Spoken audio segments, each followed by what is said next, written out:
चलिए सीधा आपको विधानसभा लिए चलते हैं। वित्त मंत्री और उप मुख्यमंत्री दिया कुमारी का सदस्यों का बजट पर सामान्य चर्चा के दौरान सार्थक विचार रखने पर आभार व्यक्त करती हूं। पक्ष का भी और विपक्ष का भी आभार व्यक्त करती हूं।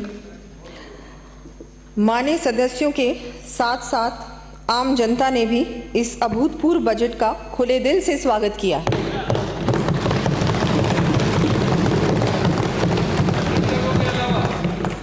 उस पर मैं बाद में आऊँगी। साथ ही मैं अपने विपक्ष के साथियों, विशेषकर राजाखेड़ा, चोमू, रानीवाड़ा तथा पाली से आने वाले मान्य सदस्यों का भी धन्यवाद करना चाहूँगी, जिन्होंने दलगत राजनीति से ऊपर उठकर इस बजट की प्रशंसा की।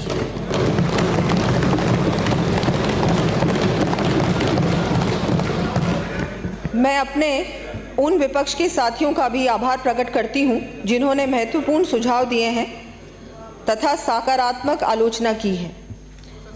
हमारे बिल्कुल हैं, अभी नेता प्रतिपक्ष ने बहुत सारे सुझाव दिए। ये सुझाव आप पहले ही दे देते जब आपकी सरकार थी, शायद कुछ बदल जाता, कुछ अच्छा हो जाता, प्रदेश की जनता को इतना नुकसान नहीं उठाना पड़ता, ये वित्तीय स्थिति नहीं होती जो हमको मिली है। अब वो तो हो सकता है शायद ही।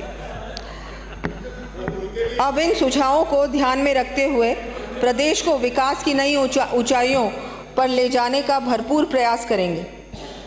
बजट का मात्र विरोध करने वाले सदस्यों के लिए भी मैं कहना चाहूँगी, मुखालिफत से मेरी शख्सियत संवरती है, मैं विरोधियों का बड़ा एहतराम करती हूँ।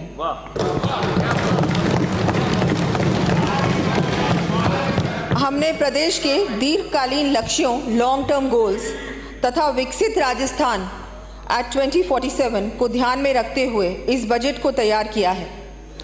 राज्य के विकास में आम नागरिकों की भागीदारी को ध्यान में रखते हुए तथा बजट को सभी वर्गों, क्षेत्रों के लिए समावेशी बनाने के लिए आमजन एवं संगठनों को सुझाव आमंत्रित किए गए थे। प्रदेशवासियों द्वारा बढ़ चढ़कर सहभागिता निभाते हुए लगभग 1,67,000 से अधिक सुझाव हमको प्राप्त हुए।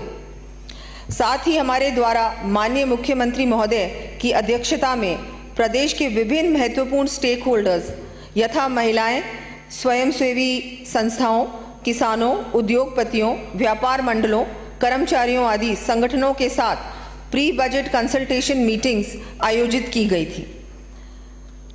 मुख्य रूप से रोजगार, आधारभूत संरचना, ग्रामीण विकास, कृषि, शिक्षा, स्वास्थ्य आदि से संबंधित सुझाव प्राप्त हुए।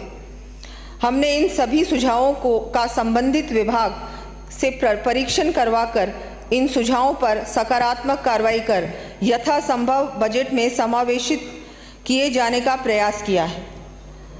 हमें पूरी आशा है सत्ता पक्ष के साथ साथ विपक्ष के साथियों का भी इसके क्रियान्वयन में हमें पूरा समर्थन प्राप्त होगा।